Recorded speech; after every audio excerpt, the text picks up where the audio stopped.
எழும் ஸ்ரீ மங்களகரமான குரோதி ஆண்டு ஏப்ரல் மாதம் 14ஆம் தேதி ஞாயிற்றுக்கிழமை அன்று சஷ்டி திதியில் திருவாதிரை நட்சத்திரத்தில் அதிகண்டம் நாமயோகத்தில் தைதுளோம் கரணத்தினில் மிதுன ராசியில் சித்தயோகம் கூடிய நன்னாளில் இந்த மகத்தான சித்திரை தமிழ் வருட புத்தாண்டு பிறக்கிறது. சித்திரை மாத கிரக நிலைகளை பார்க்கும்போது மேச ராசியில் குருவுடன் சூரிய பகவான் உள்ளார். கன்னி ராசியில் கேது பகவானும், மீன ராசியில் புதன், சுக்கிரன், ராகு பகவான் உள்ளனர். கும்ப ராசியில் சனி பகவானும் செவ்வாய் பகவானும் உள்ளனர். இந்த ஆண்டு சித்திரை மாதத்திலேயே குரு பகவான் 12 ஆண்டுகளுக்கு பிறகு ரிஷபராசிக்கு இடப்பெயர்ச்சி ஆகிறார். 30 ஆண்டுகளுக்கு பிறகு சனி பகவான் மீனராசி சென்று ராகுவுடன் இணைய போகிறார். பிறக்கப் போகும் குரோதி தமிழ் புத்தாண்டில் 2 கிரக உச்சத்தையும் ஒரு நீசபங்க ராஜயோக கிரகத்தையும் தன்னுடைய கோச்சாரமாக கொண்டுள்ளது. சூரியன் குரு இணைவு மிகுந்த நன்மை தரும். ஆனால் ராகு, உச்ச சுக்கிரன், புதன் சேர்க்கை கொஞ்சம் திகிலாக உள்ளது. அதேபோல் சனி செவ்வாய் சேர்க்கையும் நன்மை தருவதாக இல்லை. எனவே இந்த வருடம் நன்மை எவ்வளவு அதிகம் உள்ளதோ அதே அளவு கெடுதலும் உள்ளது. எனவே அவரவர் குடும்ப பெண்களையும், இளைஞர்களையும், குழந்தைகளையும் நீங்கள்தான் பத்திரமாக பார்த்து கொள்ள வேண்டும். இதில் ஒன்றை சொல்லியே ஆக வேண்டும். நினைப்பதை நல்ல செயலாக நினையுங்கள். ஏனெனில் கொஞ்சம் கோக்குமாக்கு யோசனை எட்டி பார்க்கும். வேறென்ன, ஒரு துணையை செட்டப் பண்ணலாமா என்று ரொம்ப நாளாக மனதில் ஓடிக்கொண்டே இருக்கும். இந்த மாதிரி விளங்காத யோசனைகள் எல்லாம் வேண்டாம். செல்வம் செல்வாக்கு பெருக, நல்ல நட்பு கிடைக்க, முயற்சிகளில் முன்னேற்றம், வாழ்வின் அபிவிருத்தி என இவை சார்ந்து சிந்தனை செய்யுங்கள். இந்த வருடம் அத்தனையும் நடக்கும். நல்லன எல்லாம் கைகூடி வரும். கும்பராசி அன்பர்களே, 4ஆம் வீட்டில் அமர்ந்து சுகஸ்தான குருவாக பயணம் செய்ய போகிறார் குரு பகவான். குரோதி ஆண்டில் குருவின் பார்வை உங்கள் ராசிக்கு 8, 10, 12ஆம் வீடுகளின் மீது விழுவதால் யோகங்கள் தேடி வரப்போகிறது. குரோதி ஆண்டு முழுவதும் குரு பகவான் உங்கள் ராசிக்கு 4ஆம் வீட்டில் பயணம் செய்ய போகிறார். சுகஸ்தான குருவினால் சுகமும் சந்தோஷமும் அதிகரிக்கும். சுறுசுறுப்பாக இருப்பீர்கள். உடல் ஆரோக்கியம் நன்றாக இருக்கும். வேலையில் புதிய உற்சாகம் பிறக்கும். வேலை செய்யும் இடத்தில் உங்களுக்கு மதிப்பு மரியாதை கூடும். பாதகாதிபதி கேந்திரத்தில் குரு பகவான் வரும்பொழுது மாற்றங்களையும் முன்னேற்றத்தையும் தருவார். வீடு வாகனம் வாங்கும் யோகம் கூடி வரும். 8ஆம் பாவத்தை குரு பார்ப்பதால் உங்களை அவதூறு செய்தவர்கள், உங்களை வைத்து பண மோசடி செய்தவர்கள் எல்லாம் உங்களை நாடி வரும் காலம் வரும். கடனாக கொடுத்த பணம் திரும்ப கிடைக்கும். நலிவுற்ற தொழில் வளர்ச்சி அடையும். இதுவரை முடங்கிய லாபம் எல்லாம் திரும்ப வரும். நிரந்தர வேலை கிடைக்கும். பதவியோகம் தேடி வரும். உயர் பதவி உற்சாகத்தை கொடுக்கும். 10ஆம் வீடான தொழில் ஸ்தானத்தை குரு பகவான் பார்வையிடுவதால் நல்ல வேலை கிடைக்கும். புரமோஷனுடன் கூடிய சம்பள உயர்வு கிடைக்கும். புதிய தொழில் தொடங்குபவர்களுக்கு நல்ல லாபம் கிடைக்கும். 12ஆம் பாவத்தை குரு பார்ப்பதால் இதுவரை தூக்கம் இல்லாமல் தவித்தவர்கள் இனி நிம்மதியாக உறங்குவார்கள். இதுவரை தடைப்பட்ட சுபகாரியம் எல்லாம் இனிதே நடைபெறும். வண்டி வாகன விரய செலவுகள் வரும். குரோதி ஆண்டு முழுவதும் கும்பராசியில் பயணம் செய்யும் சனி பகவான் 7.5 சனியில் ஜென்ம சனியாக பயணம் செய்ய போகிறார்.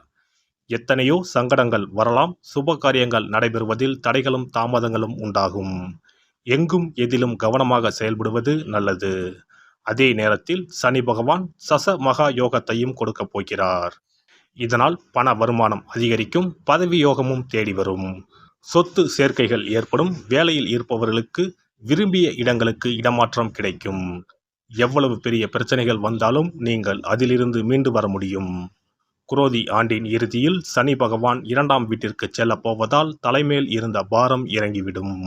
குரோதி ஆண்டு முழுவதும் ராகு பகவான் உங்கள் ராசிக்கு குடும்பஸ்தானத்திலும், கேது பகவான் உங்கள் ராசிக்கு ஆயுள் ஸ்தானத்திலும் பயணம் செய்வது சிறப்பு.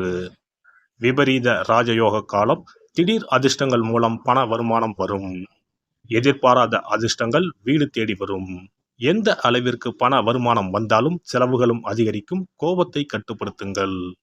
குரோதி ஆண்டு முழுவதும் பண விஷயத்தில் யாருக்கும் வாக்கு கொடுக்காதீர்கள். அதை காப்பாற்ற முடியாத நிலை ஏற்படும். கவனமாக இருக்க வேண்டிய காலகட்டம். பண வரவு, பொருளாதார வரவு அதிகரிக்கும். அதே நேரத்தில் செலவும் கூடும்.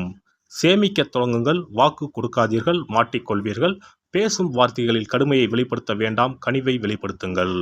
ஒரு முறையாவது குடும்பத்துடன் சென்று நாமக்கல் ஆஞ்சநேயரை வணங்கி வழிபட்டு வாருங்கள். சனி செவ்வாய் சேர்க்கைக்கு சனிக்கிழமை அன்று நாகலிங்க பூ தொடுத்து எள்ளுருண்டை சமைத்து அகல் விளக்கில் கருநீல துணியில் 22 மிளகை மூட்டை கட்டி கருநீல திரியிட்டு தீபம் ஏற்றி வழிபடுங்கள். சிறப்பு பரிகாரம். செவ்வாய் தோஷம் நீங்க செய்ய வேண்டிய பரிகாரங்கள் என்னென்ன, வழிபட வேண்டிய தெய்வம் யார் என்பதனை பற்றி காண்போம். நவ கிரகங்களில் சூரியனுக்கு அடுத்தபடியாக செயல் ஆற்றல் உள்ள கிரகம் செவ்வாய். ஆளுமை திறன், ஆற்றல், வீரம், அதிகாரம் செய்தல், வளைந்து கொடுக்காத தன்மை, தர்மம், நீதி, நேர்மை, நியாயம் போன்ற அம்சங்கள் கொண்ட கிரகம் செவ்வாய். செவ்வாய் பலமாக இருந்து நல்ல ஆதிபத்தியம் பெற்று அவரது தசை நடக்குமானால் சகோதர சகோதரிகள் மூலம் பெரும் அனுகூலம் ஏற்படும். பெரிய பதவிகளில் உள்ளவர்கள், தொழில் அதிபர்களின் தொடர்பு கிடைத்து அதன் மூலம் முன்னேற்றம் உண்டாகும். பலமற்ற ஆதிபத்தியம் பெற்று தசை நடக்குமானால் கீழே விழுவதும் அடிபடவும் நேரிடும். வாகன விபத்துக்களை சந்திக்க நேரிடும். இரத்த காயங்கள், வெட்டுக்காயங்கள், இரத்த சம்பந்தமான நோய், சித்த பிரமை, தலையில் அடிபடுதல் போன்றவற்றை ஏற்படுத்துவார் செவ்வாய் பகவான். வீண் வழக்குகள், சண்டை சச்சரவுகள், மறைமுக நேர்முக எதிரிகள், பொருள் களவு போகுதல், செய்தொழில் வியாபாரத்தில் திடீரென்று பெருத்த நஷ்டம், அரசாங்க கெடுபிடி, பதவி இறக்கம், மறைந்து வாழும் சூழ்நிலை என்று பலவகை இன்னல்களை உருவாக்குவார். செவ்வாய் முதலான தோஷங்கள் அனைத்தும் நீங்க அவரின் அருளை முழுவதும் பெற செவ்வாய்க்குரிய அதிதேவதையான முருகனை வழிபடுவதும், கோதுமை ரொட்டி, வெள்ளை எள் கலந்த இனிப்பு பலகாரங்கள், துவரை போன்றவற்றை ஏழைகளுக்கு தானம் கொடுப்பதும் நல்லது. செவ்வாய் கிழமைகளில் விரதம் இருந்து செவ்வாய் பகவானுக்கு விளக்கேற்றுவது, சஷ்டி விரதம், கிருத்திகை விரதம் மேற்கொள்வது, தினமும் கந்த சஷ்டி கவசம் படிப்பது நல்லது. மேலும் செவ்வாய்க்குரிய கல்லான பவளக்கல்லை மோதிரத்தில் பதித்து அணிவது, சிவப்பு நிற ஆடையை அணிந்து கொள்வது, செப்பு பாத்திரங்களை உபயோகிப்பது போன்றவற்றால் செவ்வாயால் உண்டாகக்கூடிய தோஷங்கள் குறையும். செவ்வாய் பகவானுக்கு செய்யும் பரிகாரங்கள் அனைத்தும் முருகனுக்கு உகந்தது என்பதால் முருகனின் திருவருளும் கிட்டும். திருமண வாழ்க்கையில் செவ்வாய் பகவானுக்கு முக்கிய பங்கு உண்டு. திருமணத்துக்கு வரன் பார்க்கும்போது பிள்ளைக்கோ அல்லது பெண்ணுக்கோ செவ்வாய் தோஷம் இருக்கிறதா என்றுதான் முதலில் கேட்பார்கள். அந்த அளவுக்கு செவ்வாய் தோஷம் மிகவும் முக்கியமானதாக பார்க்கப்படுகிறது. ஒருவரின் ஜனன ஜாதகத்தில் லக்னம், சந்திரன், சுக்கிரன் ஆகியோருக்கும் செவ்வாய் இருக்கும் இடத்திற்கும் உள்ள தொடர்பை கொண்டுதான் செவ்வாய் தோஷம் ஒருவரின் ஜாதகத்தில் எந்த அளவுக்கு வலிமையாக இருக்கிறது என்பதை கணிக்க முடியும். செவ்வாய் தோஷம் இருக்கிறது என்றால் நம்பிக்கையோடு மிக எளிய பரிகாரங்களை செய்வதன் மூலம் தோஷ நிவர்த்தி பெறலாம். செவ்வாய் தோஷம் என்பது திருமண தடையை ஏற்படுத்துவது மட்டுமல்லாமல் மேலும் பல இடையூறுகளையும் ஏற்படுத்தும். எனவே செவ்வாய் பகவானை செவ்வாய் தோறும் செவ்வாய் ஹோரையில் வழிபடுவதும், செவ்வாய்க்குரிய கடவுளான முருகப்பெருமானை 9 நெய் தீபம் ஏற்றி வழிபடுவதும் செவ்வாய் தோஷத்தினால் ஏற்படக்கூடிய அசுப பலன்களின் தாக்கத்தை பெரிதும் குறைக்கும் என்பது ஐதீகம்.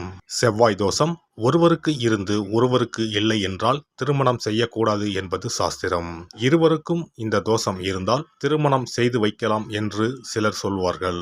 ஆனால் பொதுவாக தோஷம் ஒருவருக்கு இருந்தாலும் சரி அல்லது இருவருக்குமே இருந்தாலும் சரி, தக்க ஜோதிடர்களை ஆலோசித்து முறைப்படி பரிகாரங்கள் செய்வதுதான் சரி. செவ்வாய் தோஷத்தால் திருமண தடை உள்ளவர்கள் வைத்தீஸ்வரன் கோவிலுக்கு வந்து அரச மரத்தடி விநாயகர் ஆதி வைத்தியநாதரை வழிபட்டு ஆலமரத்தை சுற்றி வர வேண்டும். வைத்தியநாத சுவாமி, தையல்நாயகி அம்மன், செவ்வாய்க்கு அதிதேவதையான முருகப்பெருமானை வழிபட வேண்டும். சன்னதியில் உள்ள செவ்வாய் பகவானுக்கு சிகப்பு வஸ்திரம் சாத்தி அபிஷேகம் செய்து பரிகாரம் செய்ய தடைகள் நீங்கும். இந்த வீடியோ பதிவு உங்களுக்கு பிடித்திருந்தால் லைக் பண்ணுங்க, கமெண்ட் பண்ணுங்க, ஷேர் பண்ணுங்க, மறக்காம சப்ஸ்கிரைப் பண்ணுங்க, பக்கத்துல இருக்கிற பெல் பட்டனை கிளிக் பண்ணுங்க. நன்றி, வணக்கம். ஓம் நமச்சிவாய. சிவாய நம.